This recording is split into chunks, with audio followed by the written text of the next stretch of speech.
جس شخص کو میں نے قسمت کا لکھا سمجھ کر قبول کیا وہ دنیا کی نظر میں ایک مجبور اور بے جان لاش تھا، لیکن اس کی پر اسرار خاموشی کے پیچھے ایک ایسا ہولناک سچ چھپا تھا جس سے خود اس کی سگی ماں بھی بے خبر تھی۔ غربت کی چکی میں پستی ہوئی ایک معصوم لڑکی جب اس عظیم الشان محل کی ملکہ بنی تو اسے اندازہ نہیں تھا کہ وہ ایک ایسے کھیل کا حصہ بن چکی ہے جہاں ہر رشتہ دار جان کا دشمن اور ہر رات ایک نیا طوفان بن کر آتی ہے۔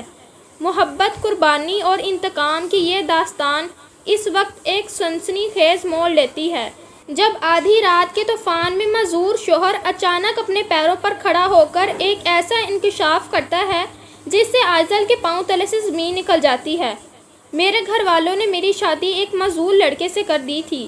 میرا شوہر معذور تو تھا لیکن وہ بہت زیادہ امیر کبیر انسان تھا اور میں پورا دن اپنے شوہر کی دل و جان سے خدمت کرتی تھی۔ ایک رات اچانک میرے شوہر کی طبیعت بہت زیادہ خراب ہو گئی۔ وہ درد سے تڑپنے لگا اور مجھے اپنے قریب بلا کر کہنے لگا، جس کو سن کر میں حیران رہ گئی۔ صبح کے 7 بج رہے تھے اور کچے صحن میں روشنیاں بڑھنے لگی تھیں، مگر میری آنکھوں میں رات کے جاگنے کی وجہ سے نیند کا نام و نشان نہیں تھا۔ میں نے گہری سانس لی اور اٹھ کر بستر کی سلوٹیں ٹھیک کرنے لگی۔ میرے برابر والی چارپائی پر بابا لیٹے تھے جن کا نچلا دھڑ پچھلے 5 سال سے مفلوج تھا۔ وہ بے بسی سے چھت گھونٹتے تھے اور ان کی آنکھوں کا پانی مجھے ہر صبح ایک نئی اذیت دیتا تھا۔ میں نے دبے قدموں کچن کا رخ کیا جہاں اماں جھاڑو لگا رہی تھیں۔ وہ دن بھر دوسروں کے گھروں میں سخت محنت مزدوری کرتی تھیں اور صبح ہوتے ہی اپنے گھر کے کاموں میں لگ جاتی تھیں۔ اماں نے مجھے دیکھا تو ان کے تھکے ہوئے چہرے پر ایک پھیکی سی مسکراہٹ آئی اور وہ بولی کہ آئزل تم اٹھ گئی بیٹی، ابھی تو بہت وقت باقی پڑا ہے، تھوڑی دیر اور آرام کر لیتی۔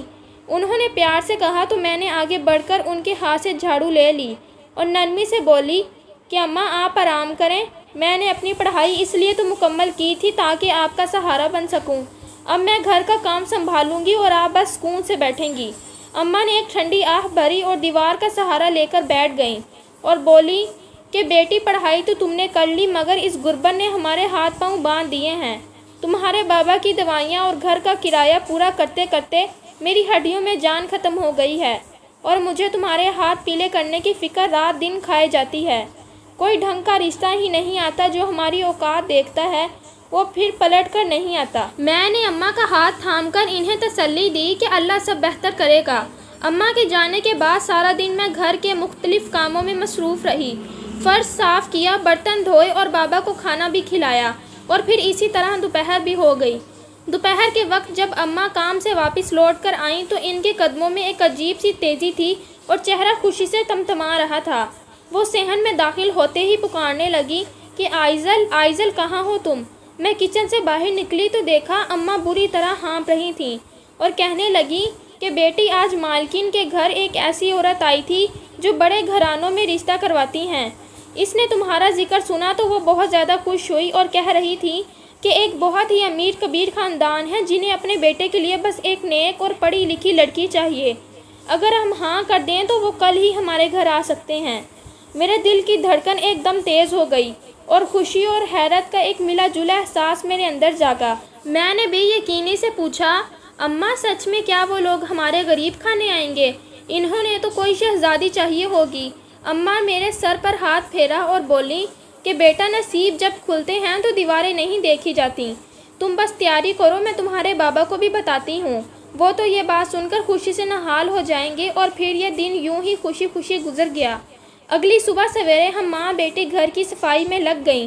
ابھی دوپہر کا وقت ہی تھا کہ گلی کے موڑ پر کالی چمکتی ہوئی گاڑی رکی جس سے ہمارے چھوٹے سے محلے میں جیسے ایک دم کھلبلی مچ گئی اور لوگ کھڑکیوں سے جھانکنے لگے کہ اس بوسیدہ گلی میں اتنی مہنگی گاڑی کس کی ہے۔ میں پردے کی اوٹ سے دیکھ رہی تھی اور میرا دل سینے میں ہتھوڑے کی طرح بج رہا تھا۔ میں نے دیکھا کہ گاڑی سے ایک بوڑھی خاتون اتری جن کے سفید بالوں پر ریشمی دوپٹہ بہت سلیقے سے ٹکا ہوا تھا۔ ان کے پیچھے 3-4 ملازمیں تھیں جن کے ہاتھوں میں پھل، مہنگی مٹھائیاں اور قیمتی کپڑے تھے۔ میں حیران تھی کہ اتنی امیر لوگ ہمارے غریب گھر کیسے آ سکتے ہیں۔ گاڑی میں لڑکا ساتھ نہیں تھا تو میں نے سوچا شاید ان کے ہاں لڑکے کا ساتھ آنے کا رواج نہیں ہوگا۔ اماں نے بھاگ کر ان کا استقبال کیا اور انہیں ہمارے چھوٹے سے کمرے میں بٹھایا جہاں ابا پلنگ پر بیٹھے ان کا بے صبری سے انتظار کر رہے تھے۔ بوڑھی خاتون کے چہرے پر ہمدردی اور اپنائیت تھی۔ انہوں نے ادھر ادھر دیکھا اور اپنی ملازمہ کو اشارہ کیا جس نے وہ تمام سامان میز پر سجا دیا۔ اسی وقت اماں نے مجھے آواز دی کہ آئزل بیٹی، مہمانوں کے لیے پانی لے کر آؤ۔ میں نے کانپتے ہاتھوں سے ٹرے اٹھائی اور کمرے میں داخل ہوئی۔ جیسے ہی میں ان کے سامنے پہنچی تو بوڑھی خاتون کی نظریں مجھ پر جم گئیں۔ وہ مسکرائیں اور انہوں نے اشارے سے مجھے اپنے پاس بلا لیا اور بولیں کہ تم تو ماشاءاللہ چاند جیسی ہو، جیسا سنا تھا اس سے بھی زیادہ پیاری ہو۔ انہوں نے میرا ماتھا چوما اور اپنی انگلی سے ایک سونے کی انگوٹھی نکال کر میرے ہاتھ کی طرف بڑھائی تو میں رک گئی اور حیرت سے انہیں دیکھنے لگی، کیونکہ ابھی تو کوئی بات بھی نہیں ہوئی تھی اور وہ انگوٹھی پہنانے لگی تھیں۔ انہوں نے میرا تجسس بھانپ لیا اور اماں ابا کی طرف دیکھ کر بولی کہ مجھے لڑکی بہت پسند ہے، میں کوئی چھان بھی نہیں کرنا چاہتی، اگر آپ کو ہم پر بھروسہ ہے تو یہ رشتہ پکا سمجھیں۔ بابا کی آنکھوں میں آنسو آ گئے۔ انہوں نے ہاتھ جوڑ کر کہا کہ بیگم صاحبہ، ہم فقیر لوگ ہیں، ہمیں کیا اعتراض ہوگا، آپ کا احسان ہے کہ آپ نے ہماری دہلیز پر قدم رکھا۔ بوڑھی خاتون نے ایک لمحے کے لیے توقف کیا اور پھر سنجیدہ لہجے میں بولی کہ انگوٹھی پہنانے سے پہلے میں آپ سے ایک ضروری بات کرنا چاہتی ہوں جو آپ اپنی بیٹی کو بعد میں خود بتا دیجیے گا۔ ان کا اشارہ صاف تھا کہ وہ مجھے وہاں سے بھیجنا چاہتی تھیں۔ میں خاموشی سے اٹھی اور اپنے کمرے کی طرف چلی گئی، مگر میرے ذہن میں سوالات کا ایک بہت بڑا طوفان چل رہا تھا کہ آخر ایسی کون سی بات ہے جو وہ میرے سامنے نہیں کرنا چاہتی۔ میں نے بہت چاہا کہ کان لگا کر سنوں، مگر میری تربیت نے مجھے ایسا کرنے سے روک دیا تھا۔ تھوڑی دیر بعد اماں کمرے سے آئیں تو ان کی آنکھوں میں نمی تھی مگر لبوں پر مسکراہٹ تھی۔ انہوں نے کہا کہ آئزل بیٹی، وہ لوگ بہت اچھے ہیں، انہوں نے تمہیں پسند کر لیا ہے اور انگوٹھی پہنانے کے لیے تمہیں باہر بلا رہے ہیں۔ میں نے اماں کی آنکھوں میں جھانکا اور پوچھا کہ اماں، انہوں نے کیا بات کی ہے آپ سے اور آپ کیوں رو رہی ہیں؟ تو اماں نے میرے بال سنوارے اور دھیمی آواز میں کہا کہ کچھ نہیں بیٹی، بس یہ خوشی کے آنسو ہیں۔ انہوں نے کہا کہ ان کا بیٹا بہت امیر ہے اور تمہارے بہت نصیب کھل جائیں گے، تمہیں وہاں کوئی کام نہیں کرنا پڑے گا، بس ان کا گھر بسانا ہے۔ چلو اب دیر نہ کرو، وہ انتظار کر رہی ہیں۔ میں دوبارہ اس کمرے میں آئی تو بوڑھی خاتون نے بڑی محبت سے میرے ہاتھ میں وہ انگوٹھی پہنا دی۔ سب بہت خوش تھے، مٹھائیاں بانٹی گئیں اور دعائیں دی گئیں، مگر مجھے نہیں معلوم تھا کہ اس خوشی کے پیچھے کیسا سچ چھپا ہے جو میری زندگی بدل دے گا۔ اس رات میں دیر تک اپنے کمرے کی کھڑکی میں بیٹھی چاند کو تکتی رہی۔ وہ انگوٹھی میری انگلی میں ستارے کی طرح چمک رہی تھی، مگر میرا دل کسی انجانے خوف سے مسلسل دھڑک رہا تھا۔ اماں نے بتایا تھا کہ لڑکا بہت امیر ہے، اس کا اپنا کاروبار ہے اور وہ لوگ بہت ہی اچھے ہیں۔ میں نے اپنی زندگی کے 20 سال غربت کی اس چکی میں پیسے تھے جہاں ایک نئے جوڑے کے لیے بھی مہینوں انتظار کرنا پڑتا تھا، اور اب اچانک میری تقدیر اتنے بڑے گھر میں بدلنے والی تھی۔ میں خیالوں ہی خیالوں میں اس شہزادے کے بارے میں سوچنے لگی تھی جو مجھے اس تنگ و تاریک گلی سے نکال کر ایک روشن محل میں لے جانے والا تھا۔ میں خوش تھی، بلکہ بہت خوش، کیونکہ میری شادی سے میرے ماں باپ کا بوجھ اترنا تھا، اور میں نے سوچا تھا کہ شاید اللہ نے میری پچھلی تمام محرومیوں کا صلہ مجھے اس رشتے کی صورت میں دے دیا ہے۔ اگلے چند دن ان کی حویلی سے تحائف کا تانتا بندہ رہا۔ مہنگے جوڑے، قیمتی جوتے اور میک اپ کا سامان دے کر محلے کی عورتیں رشک بھری نظروں سے مجھے دیکھتی رہیں۔ ماں روز نئے نئے کپڑے نکال کر مجھے دکھاتی اور کہتی کہ آئزل دیکھو بیٹی، تمہارے سسرال والے کتنے سخی ہیں، انہوں نے ابھی سے تمہیں ملکہ بنا دیا ہے۔ میں مسکرا دیتی، مگر جب بھی میں ان سے پوچھتی کہ لڑکا خود کیوں نہیں آیا یا اس کی کوئی تصویر ہی دکھا دیں تو اماں بات ٹال دیتی۔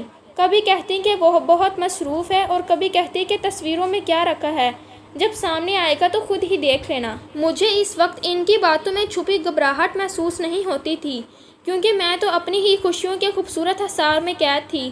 میں نے اپنی سہیلیوں کو بھی بتا دیا تھا کہ میرا ہونے والا شوہر بہت با اثر انسان ہے، اور میں نے خوابوں کے کتنے ہی محل تعمیر کر لیے تھے جن کی بنیادیں ریت پر ٹکی تھیں۔ شادی کی تاریخ صرف ایک ہفتے بعد کی طے ہوئی اور وقت جیسے پر لگا کر بہت تیزی سے اڑ رہا تھا۔ گھر میں مہندی کی خوشبو بس گئی تھی، رشتہ داروں کا ہجوم تھا اور ہر طرف ہنسی مذاق ہو رہا تھا، مگر ان سب کے بیچ ایک چیز بہت زیادہ عجیب تھی۔ میرے پاپا جو پہلے ہی معذور تھے، وہ اکثر مجھے دیکھ کر اپنی نظریں جھکا لیتے تھے۔ ان کی آنکھوں میں وہ خوشی نہیں تھی جو ایک باپ کی بیٹی کی رخصتی پر ہوتی ہے۔ بلکہ وہاں ایک گہرا کرب تھا، جیسے وہ کسی بہت بڑے گناہ کا بوجھ اپنے سینے پر لادے ہوئے ہوں۔ میں نے ان کے پاس جا کر بیٹھنا، ان کے ہاتھ چومنا اور کہنا کہ بابا آپ فکر نہ کریں، میں بہت خوش رہوں گی، مگر وہ جواب میں صرف میرا سر تھپ تھپاتے اور کروٹ بدل لیتے۔ مجھے لگا شاید وہ اپنی بیٹی کی جدائی کے خیال سے غمگین ہیں۔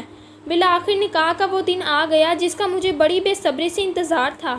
میں نے سرخ رنگ کا بھاری عروسی جوڑا پہنا ہوا تھا، ماتھے پر بندیا اور کانوں میں جھمکے جھول رہے تھے۔ میں آئینے کے سامنے کھڑی خود کو دیکھ رہی تھی اور مجھے یقین نہیں آ رہا تھا کہ یہ میں ہی ہوں۔ میری آنکھوں میں حیا اور ہونٹوں پر ایک شرمیلی سی مسکراہٹ تھی۔ باہر سے ڈھول کی آوازیں آ رہی تھیں اور بارات پہنچ چکی تھی۔ میری سہیلیاں کمرے میں شور مچا رہی تھیں کہ دولہا میاں آ گئے ہیں، چلو آئزل کھڑکی سے جھانک کر دیکھو تمہارا شہزادہ کیسا لگتا ہے۔ میرا دل زور زور سے دھڑکنے لگا تھا۔ میں نے ڈرتے ڈرتے پردہ تھوڑا سا سرکایا اور گلی کی طرف دیکھا جہاں پھولوں سے لدی ایک بڑی گاڑی آ کر رکی تھی۔ گاڑی کا دروازہ کھلا تو میری سانسیں رک گئیں، کیونکہ میں نے دیکھا کہ دو ملازم ایک ویل چیئر پکڑے کھڑے ہیں اور پھر انہوں نے گاڑی کے اندر سے ایک شخص کو اٹھا کر اس کرسی پر بٹھا دیا۔ وہ شخص بالکل ساکت تھا، اس کے ہاتھ پیر لٹکے ہوئے تھے اور وہ اپنی گردن بھی سیدھی نہیں رکھ پا رہا تھا۔ وہ میرا دلہا شہویز تھا جسے میں نے اپنا شہزادہ سمجھا تھا، مگر وہ تو ایک جیتی جاگتی لاش کی طرح تھا۔ میرے ہاتھ سے پردہ چھوٹ گیا اور میں وہیں زمین پر ڈھیر ہو گئی۔ میری آنکھوں سے آنسوؤں کا بند ٹوٹ گیا تھا اور سسکیاں میرے گلے میں پھنس گئی تھیں۔ میری سہیلیاں جو ابھی تک ہنس رہی تھیں وہ بھی ایک دم خاموش ہو گئی تھیں اور پورے کمرے میں ایک خوفناک قسم کا سناٹا چھا گیا تھا۔ میرا وہ محل جو میں نے خوابوں میں بنایا تھا وہ ایک ہی لمحے میں زمین بوس ہو چکا تھا۔ اسی وقت اماں کمرے میں داخل ہوئیں۔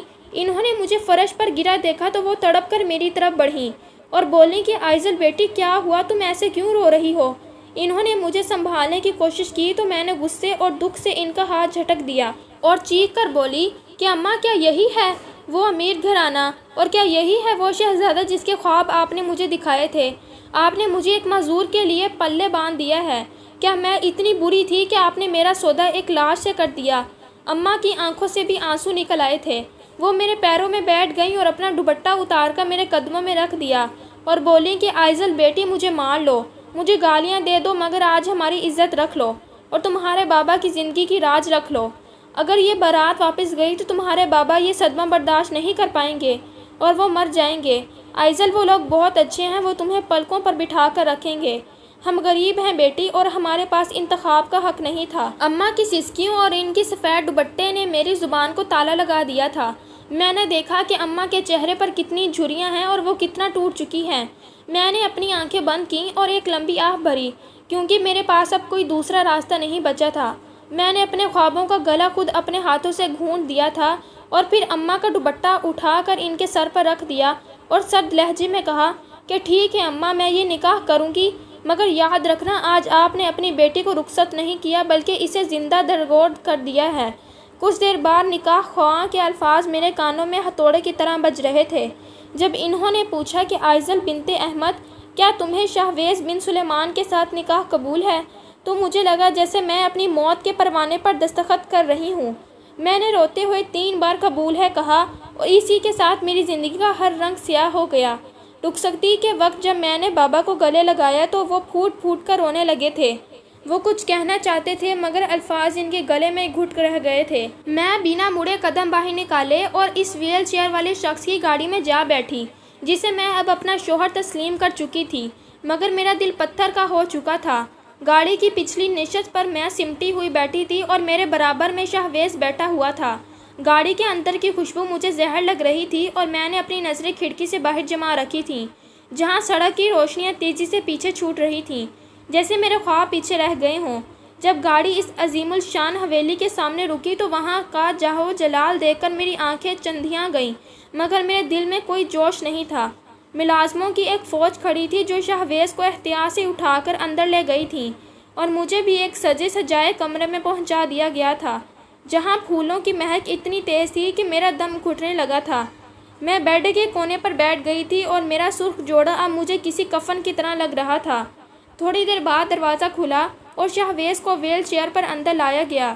ملازم اسی بیڈ کے قریب چھوڑ کر خاموشی سے باہر نکل گیا تھا اور اب کمرے میں صرف میں تھی اور وہ شخص جسے دنیا میرا شوہر کہہ رہی تھی۔ میں نے ڈرتے ڈرتے اپنی نظریں اٹھائیں تو دیکھا شہویز مجھے ہی دیکھ رہا تھا۔ اس کی آنکھیں بہت گہری اور روشن تھیں، مگر ان میں ایک ایسی اداسی تھی جو میرے اپنے دکھ سے بھی زیادہ گہری لگی۔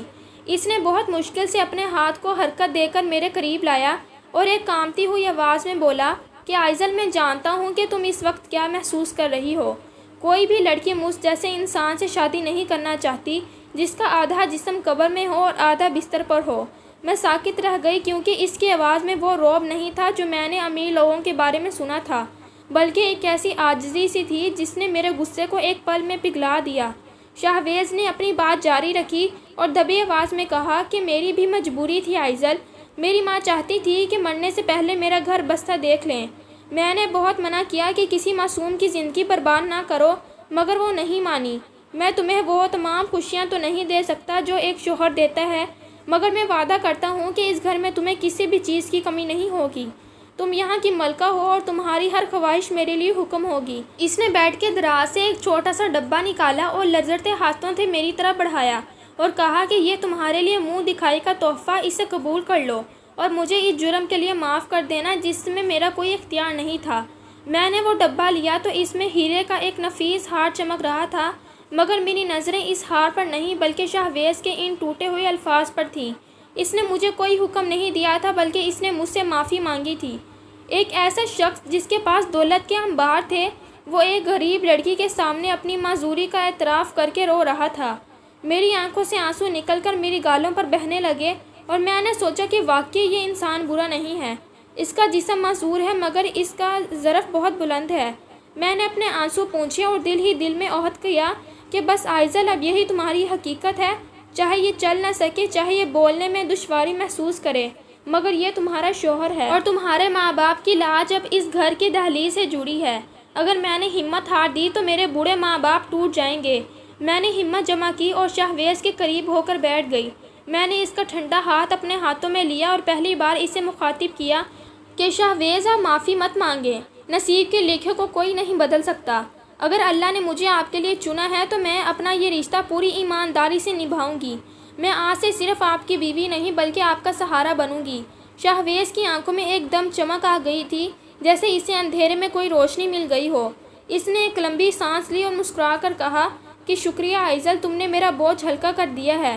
اس رات میں سوئی نہیں تھی بلکہ سوچتی رہی تھی کہ اب آگے میں نے کیا کرنا ہے۔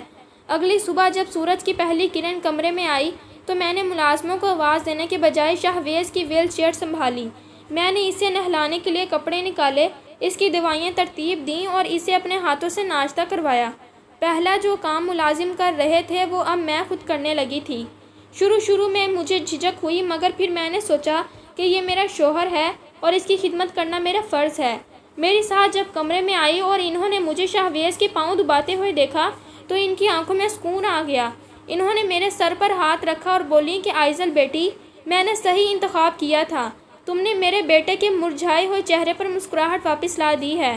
وقت گزرنے لگا تھا اور میں آہستہ آہستہ اس عظیم الشان حویلی کے ماحول میں ڈھل گئی تھی۔ ہر گزرتے دن کے ساتھ شہویز کے لیے میرے دل میں عزت بڑھتی جا رہی تھی۔ وہ بہت خیال رکھنے والا انسان تھا۔ وہ گھنٹوں مجھے اپنی باتیں سناتا اور میری پڑھائی کے بارے میں پوچھتا۔ مجھے لگنے لگا کہ شاید محبت اسی نام کا ہے جہاں جسمانی طاقت نہیں بلکہ ذہنی ہم آہنگی اور احترام ہوتا ہے، اور میں خوش تھی کہ میں نے اپنے ماں باپ کا سر نیچا نہیں ہونے دیا اور ایک اچھی بیوی بن کر اپنی ذمہ داریاں نبھا رہی ہوں۔ مگر مجھے کیا معلوم تھا کہ یہ سکون صرف ایک خاموش سی طوفان سے پہلے کی آہٹ ہے۔ وقت اپنی مخصوص رفتار سے گزرتا جا رہا تھا اور حویلی کے در و دیوار جو کبھی مجھے کاٹنے کو دوڑتے تھے اب میرے لیے مانوس ہو چکے تھے۔ شادی کے ابتدائی 2 ماہ تو جیسے کسی خواب کی طرح گزرے تھے، مگر پھر میں نے اپنی قسمت سے سمجھوتا کر لیا تھا اور میں نے یہ تہیہ کر لیا تھا کہ اگر اللہ نے میری ڈیوٹی شہویز کی خدمت پر لگائی ہے تو میں اسے دنیا کی بہترین بیوی بن کر دکھاؤں گی۔ میں نے حویلی کے تمام ملازموں کو سختی سے منع کر دیا تھا کہ شہویز کے کمرے کا کوئی بھی کام میری اجازت کے بغیر نہیں ہوگا۔ شروع میں جب میں نے شہویز کو ویل چیئر پر بٹھاتی یا اسے سہارا دے کر بستر پر لیٹاتی تو میرا اپنا بدن تھکن سے چور ہو جاتا، مگر شہویز کی وہ خاموش نظریں جو ہمیشہ میری شکر گزار رہتی تھیں مجھے تھکنے نہیں دیتی تھیں۔ وہ بہت کم بولتا تھا مگر جب بھی بولتا اس کے لہجے میں میرے لیے وہ عزت ہوتی تھی جو شاید کسی تندرست شوہر کے لہجے میں بھی نہیں ہوتی۔ میں نے اپنی زندگی کے 3 مہینے اسی ایک کمرے کے گھر گھوم کر گزار دیے تھے۔ کبھی کبھی میرے دل میں ایک لمحے کے لیے بھر آتا اور میں سوچتی کہ کاش میرا شوہر بھی اپنے پیروں پر کھڑا ہوتا تو ہم بھی کہیں گھومنے جاتے، ہم بھی بارش میں بھیگتے اور زندگی کی عام سی خوشیوں کو محسوس کرتے۔ مگر اگلے ہی پل جب میں شہویز کے معصوم اور بے بس چہرے کو دیکھتی تو میرا سارا گلہ شکوہ ختم ہو جاتا تھا۔ میں نے اس کے پاؤں کی مالش کرنا، اس کے ناخن تراشنا اور اسے اپنے ہاتھوں سے کھانا کھلانا اپنی زندگی کا اولین مقصد بنا لیا تھا۔ شہویز اکثر راتوں کو درد کی وجہ سے سو نہیں پاتا تھا۔ وہ کراہتا تو میں ہڑبڑا کر اٹھ بیٹھتی اور پوری رات اس کے سرہانے بیٹھ کر اس کا سر دباتی رہتی۔ شہویز کہتا کہ آئزل تم پاگل ہو، اپنی صحت خراب کر لو گی، سو جاؤ، میں دیکھ لوں گا سب۔ مگر میں مسکرا کر جواب دیتی کہ شہویز آپ کو سکون ملے گا تو ہی مجھے نیند آئے گی، ورنہ میرا ضمیر مجھے سونے نہیں دے گا۔ میری ساس میری اس قربانی کو دیکھ کر اکثر حیران رہ جاتی تھی۔ وہ میری ماں سے کہتی کہ آئزل بیٹی نہیں بلکہ فرشتہ ہے، اس نے میرے بیٹے کو وہ زندگی دی ہے جو شاید میں سگی ماں ہو کر بھی نہ دے پاتی۔ حویلی میں آنے والے رشتہ داروں کی نظریں ہمیشہ شہویز کی جائیداد پر ہوتی تھیں۔ وہ سب بظاہر ہمدردی جتاتے تھے مگر میں جانتی تھی کہ وہ سب شہویز کے مرنے کا انتظار کر رہے ہیں تاکہ اس حویلی پر قبضہ کر سکیں۔ شہویز ان کے سامنے بالکل خاموش ہو جاتا تھا اور اس کی آنکھوں میں ایک عجیب سا خوف لہرانے لگتا تھا، جیسے اسے ان سے خطرہ محسوس ہوتا ہو۔ وہ صرف اس وقت پرسکون ہوتا جب میں کمرے میں اکیلے اس کے پاس ہوتی تھی۔ کچھ عرصے بعد میں نے محسوس کیا کہ شہویز کا مجھ پر بھروسہ اب کسی حقیقت کی حد تک پہنچ چکا ہے۔ وہ اپنی ہر چھوٹی بڑی ضرورت کے لیے صرف مجھے پکارتا تھا اور میں نے کبھی اسے مایوس نہیں کیا۔ ہماری شادی کو پورے 5 ماہ ہو چکے تھے کہ ایک شام موسم انتہائی خراب تھا۔ ہم شام کو ہی اپنے کمرے میں چلے گئے تھے اور پھر کھانا بھی وہیں پر کھایا تھا۔ آج میں تھک گئی تھی اس لیے جلدی ہی نیند آ گئی تھی اور میں نے نہیں جانتی تھی کہ میرے بعد شہویز سوئے ہیں یا جاگ رہے ہیں۔ بادلوں کی گرج سے حویلے کی کھڑکیاں تھرتھرا رہی تھیں جس سے آدھی رات کو میری آنکھ کھل گئی۔ میں نے دیکھا کہ وہ درد کی شدت سے کراہ رہے تھے اور ان کی آنکھوں میں آنسو تھے، مگر انہوں نے میرے آرام کا خیال کرتے ہوئے مجھے نہیں اٹھایا تھا۔ انہوں نے اپنے پیٹ کی دائیں جانب ہاتھ رکھا ہوا تھا اور ان کا چہرہ درد کی شدت سے نیلا پڑنے لگا تھا۔ ان کے منہ سے دبی دبی سسکیاں نکلنے لگی تھیں اور میں بری طرح بدحواس ہو گئی تھی۔ میں نے پانی کا گلاس میز پر رکھا اور لرزتے ہاتھوں سے ان کے ماتھے پر ہاتھ پھیرا اور بولی کہ شہویز خدا کے لیے ہمت کریں، میں ابھی ڈاکٹر کو فون کرتی ہوں یا امی کو بلاتی ہوں۔ میں جیسے ہی فون اٹھانے کے لیے مڑی تو شہویز نے پوری قوت سے میرا بازو پکڑ لیا اور اس کی گرفت اتنی مضبوط اور سخت تھی کہ مجھے کبھی اس کے بدن میں ایسی جان محسوس نہیں ہوئی تھی۔ اس نے اپنی آنکھیں کھولیں جو سرخ انگارہ ہو گئی تھیں۔ اس نے اشارے سے مجھے اپنے قریب بلایا اور میرے کان کے پاس جھک کر ایک ایسی آواز میں سرگوشی کی جس نے میرے پیروں تلے سے زمین نکال دی کہ آئزل فون مت کرو اور کسی کو مت بلاؤ، میری بات غور سے سنو۔ میں حیران رہ گئی کیونکہ وہ شخص جو بامشکل چند الفاظ ہکلا کر بولتا تھا، اس کی آواز آج اتنی صاف اور توانا کیسے ہو گئی تھی؟ شہویز نے اپنی گردن بالکل سیدھی کی اور جھٹکے سے بستر سے اوپر پاؤں نیچے اتار دیے۔ میں چیخنے ہی والی تھی کہ اس نے میرے منہ پر اپنا ہاتھ رکھ دیا اور بولا کہ خاموش آئزل، بالکل خاموش، باہر کوئی نہ سنے، میں معذور نہیں ہوں، میں بالکل ٹھیک ہوں۔ میں نے پھٹی پھٹی آنکھوں سے اسے دیکھا تو وہ اپنے پیروں پر کھڑا تھا۔ وہی شخص جو ویل چیئر کا محتاج تھا وہ آج ایک قدوہ درخت کی طرح میرے سامنے کھڑا تھا اور کہنے لگا کہ آئزل، میرے پیٹ میں یہ درد اس پرانی چوٹ کی وجہ سے ہے جو مجھے اس حادثے میں لگی تھی، مگر میں نے سب سے یہ سچ چھپایا ہے، یہاں تک کہ اپنی سگی ماں سے بھی، کہ میں معذور نہیں ہوں۔ میں نے کانپتی آواز میں پوچھا کہ مگر کیوں شہویز، آپ نے اپنی زندگی کا اتنا وقت اس بستر پر کیوں گزار دیا اور آپ نے مجھ سے اتنا بڑا جھوٹ کیوں بولا؟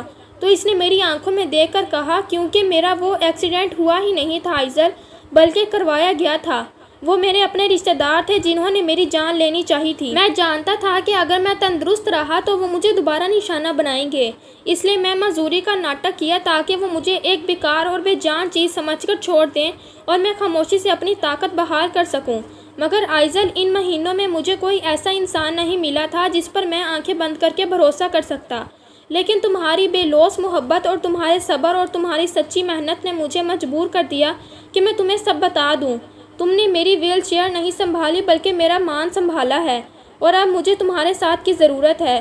آئزل، میں مزید یہ جھوٹ کے ساتھ نہیں جی سکتا، مجھے اپنی دشمنوں کا نقاب اتارنا ہے۔ میں شہویز کی باتیں سن کر ششدر رہ گئی کہ میرا شوہر معذور نہیں تھا بلکہ وہ ایک خاموش جنگ لڑ رہا تھا۔ میں نے روتے ہوئے اس کا ہاتھ تھاما اور ڈرتے ہوئے کہا کہ شہویز آپ ابھی بھی یہ ناٹک جاری رکھیں، وہ لوگ بہت خطرناک ہیں، وہ آپ کو مار ڈالیں گے اگر انہیں سچ کا پتہ چلا۔ تو شہویز نے میرا چہرہ اپنے دونوں ہاتھوں میں لیا اور بڑی اپنائیت سے بولا کہ نہیں آئزل، اب تمہاری وجہ سے مجھ میں وہ ہمت آ گئی ہے جو پہلے کبھی نہیں تھی۔ میں نے اپنی فیملی بنانی ہے اور میں نے تمہیں وہ تمام خوشیاں دینی ہیں جس نے تم میری وجہ سے محروم رہی ہو۔ میں نے تمہیں بہت دکھ دیے ہیں مگر اب میں ان بزدلوں سے نہیں ڈروں گا۔ میں نے آج تک اپنی ماں کو بھی یہ نہیں بتایا تھا کہ میں ٹھیک ہوں، مگر میں تمہیں سب سے پہلے بتا رہا ہوں کیونکہ تم میری روح کا حصہ بن چکی ہو۔ اگلی صبح حویلی میں ایک نیا طوفان آیا تھا جب شہویز اپنے پیروں پر چلتا ہوا حال میں آ گیا تھا۔ اس نے پہلے ہی اپنے رشتہ داروں کو آج صبح کی دعوت کا پیغام دے دیا تھا جو اس کی جان کے دشمن تھے اور وہ نہیں جانتے تھے کہ شہویز سچ جانتا ہے۔ وہ خود غرض رشتہ دار ناشتے کی میز پر بیٹھے تھے اور انہیں دیکھ کر ایسا لگا جیسے انہوں نے کوئی بھوت دیکھ لیا ہو۔ وہ حیران تھے کہ وہ اپنے قدموں پر کیسے کھڑا ہے کہ وہیں پر پولیس آ گئی کیونکہ شہویز نے ثبوت بھی اکٹھے کر لیے تھے۔ شہویز نے سب کے سامنے مجھ سے معذرت کی کہ اس نے مجھے اتنا ٹائم اندھیرے میں رکھا، مگر میں نے اپنا سر اس کے سینے پر رکھ کر کہا کہ شہویز مجھے آپ ویسے بھی منظور تھے اور ایسے بھی منظور ہیں۔ آپ نے مجھے عزت دی، یہی میرے لیے سب کچھ ہے۔ پولیس ان لوگوں کو پکڑ کر چلی گئی تھی اور امی بھی بہت زیادہ خوش ہو رہی تھیں۔ وہ اپنے بیٹے کو اپنے پیروں پر چلتا ہوا دیکھ کر اتنی نہال ہو گئیں کہ تمام ملازموں کو ڈھیروں پیسے دے دیے اور ساتھ میں مجھے بھی دعائیں دے رہی تھیں کہ بیٹی یہ سب تمہارے آنے کی برکت سے ہوا ہے۔ اب ہماری زندگی میں کوئی دکھ نہیں تھا، یہ 5 مہینے میں نے بڑے کرب سے گزارے تھے، مگر اب ہماری زندگی دوسرے نارمل لوگوں کی طرح خوشی خوشی گزرنی تھی۔ یہ تھی ہماری آج کی سٹوری۔ اگر آپ کو ہماری یہ سبق آموز کہانی اچھی لگی ہے تو ہماری ویڈیو کو لائک کریں اور ہمارے چینل کو سبسکرائب کریں۔ تب تک کے لیے ہمیں دیں اجازت۔ شکریہ۔